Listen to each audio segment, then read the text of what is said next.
ഹറമിൽ നിന്നും മഖ്സയിലേക്കായി മിന്നൽ വേഗതയിൽ പാറി അമ്പരമേഴും താണ്ടി ത്വാഹ മുമ്പരമമ്പിയരെ കണ്ട്.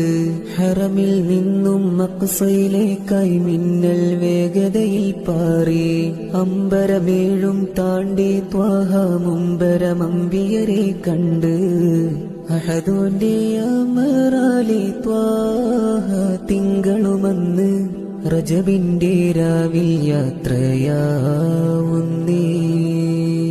അജബേറും ബുറഖിലായി കൂടെ ജിബിരിലും ഇസ്റാ മിഅ്റാജിനായി പോകുന്നേ. സിദ്റത്തുൽ മുൻതഹ ബൈത്തുൽ മഅ്മൂർ സ്വർഗവും നരകവും കാണുന്നേ. ജല്ല ജലാലെ നേരിൽ കണ്ട് സംഭാഷണമിൽ